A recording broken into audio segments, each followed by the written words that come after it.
시청자 여러분 안녕하십니까? 김동수입니다. 모 신문사의 논설위원이신데요.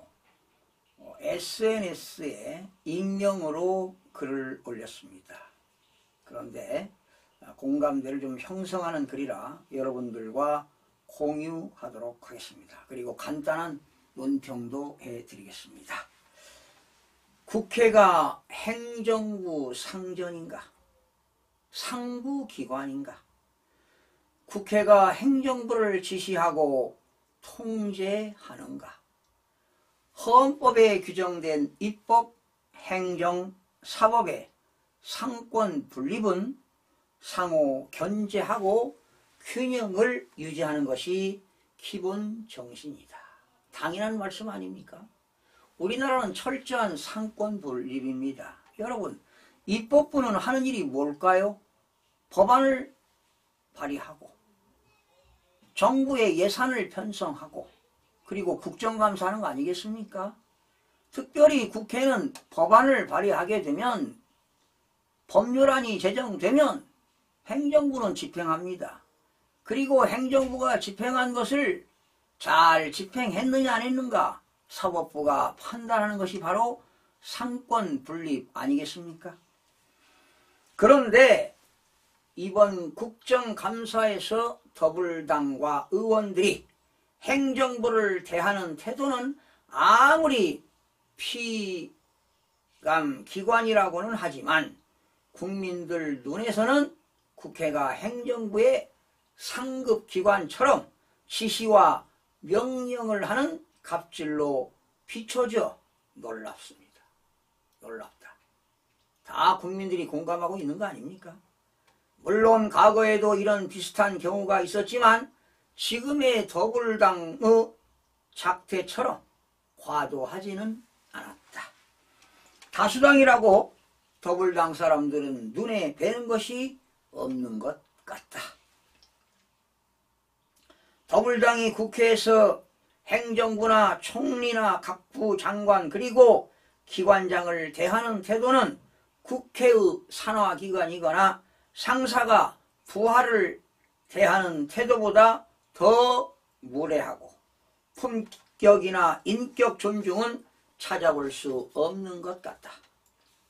그런다고 국회의 권위나 품격이 올라갈 것 같은가? 누가 존중하겠는가? 국감장의 더불당 의원들의 행태는 행정부가 무조건 더불당에 항복하고 무릎을 꿇기를 바라는 것이 아닌가 싶다. 국감장에서 질의하는 더불당의 부승찬 의원 모습을 보면서 마음이 언짢고 매우 불쾌하며 유감스러웠습니다. 부승찬 의원은요, 여러분 가짜 국회의원입니다. 중앙선거관리위원회가 부정선거로 당선시킨 의원입니다. 특별히 부정선거로 당선된 의원들이 더더욱 소리치는 것 같습니다. 적어도 행정부의 최고 수반인 총리를 국회의원이 부를 때 총리님 정도는 해야 되지 않는가? 장관도 장관님 정도는 해야 상호 존중의 의미가 될 수 있을 것 아닌가?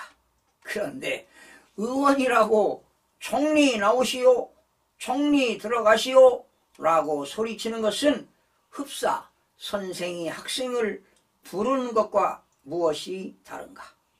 국민들이 그렇게 하라고 시키던가? 장관에게도 장관, 증인 이렇게 소리치는 것이 온당하다고 생각하는가?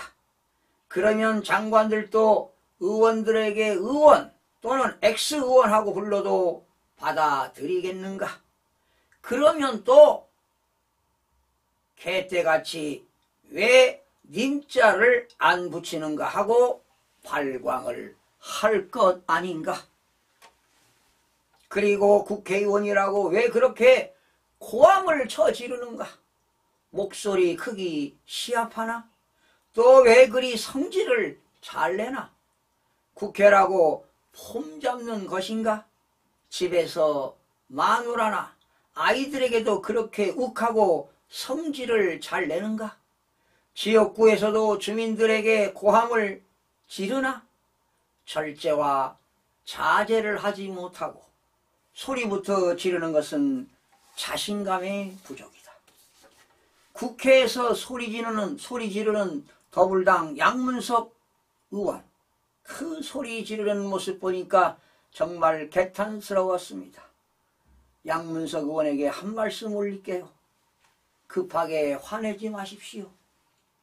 분노하는 것은 어리석은 사람의 품에 머무는 것이라고 말입니다.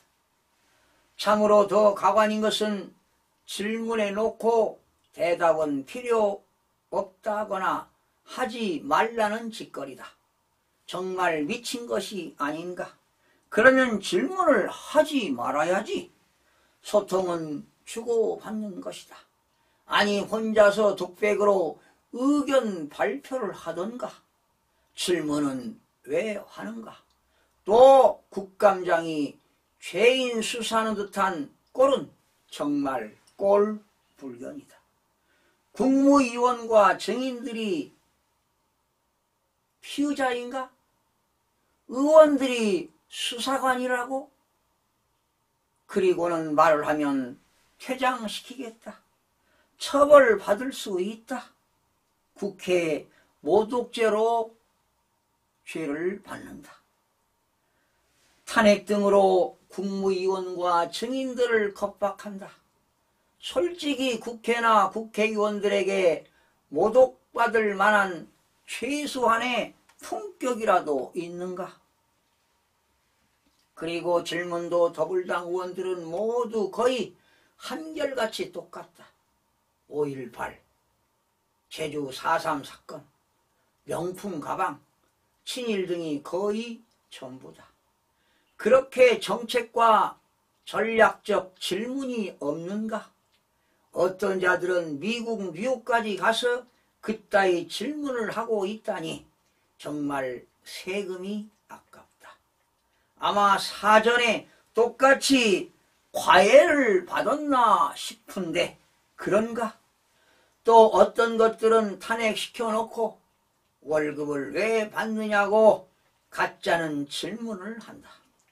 그러면 국회의원들은 감옥에 있는 사람도 대법원 확정 판결 시까지 월급 다 받아가는 것 아닌가? 감옥에 있는 자가 월급을 타먹는 말도 안 되는 이런 짓거리부터 없애야지. 당연한 것 아닌가요? 또 왜 국회의원이 정부 인사들에게 그만둬라 마라 하고 잔소리하는가? 무슨 자격인가? 그러면 장관들도 상호주의에 입각해서 국회의원에게 소리 지르고 국회의원은 왜 그리 월급을 많이 받는가? 또 국회의원 그만둬라, 국회 문 닫아라 하고 말할 수 있어야 되는 것 아닌가? 피감기관이 국회의원의 똘만이라도 된단 말인가? 여러분, 스스로 높아지려고 안달하면 더 추락한다. 분명한 사실이죠. 이건 진리입니다. 스스로 낮추고 겸손하면 자연히 올라간다. 맞는 말이죠. 정말 대접을 받고 싶다면 상대에게 대접받고 싶은 대접을 해줘야 한다. 이게 관계의 황금률이다. 아무리 혼자 떠들고 폼 잡는다고 결코 품격은 오르지 않는 것이 세상사다. 국회의원이라고 별종이 아니다. 국회의원 이전에 먼저 사람다운 인간이 되어야 한다. 여러분 어떻게 들으셨습니까? 그렇습니다. 미련한 사람들은요, 화를 있는 대로 다 냅니다. 그러나 지혜로운 사람은 화가 나도 참습니다. 그래서 국무위원인 장관들과 그리고 정부기관의 피감기관장들이 참는 것입니다. 화를 잘 내는 사람은 다툼을 일으키고 성내기를 잘하는 사람은 죄를 많이 짓는 법입니다. 그러니 죄 지은 사람이 화를 내는 법입니다. 사람이 오만하면 낮아질 것입니다. 그러나 마음이 겸손하면 영예를 얻을 것입니다. 국회의원님들 좀 자각하시기 바랍니다. 그리고 품격 있고 격조 높은 그런 좋은 말, 인격적으로 대하는 그런 국정감사가 되기를 기대해 보면서 마치겠습니다. 시청해 주신 여러분 고맙습니다.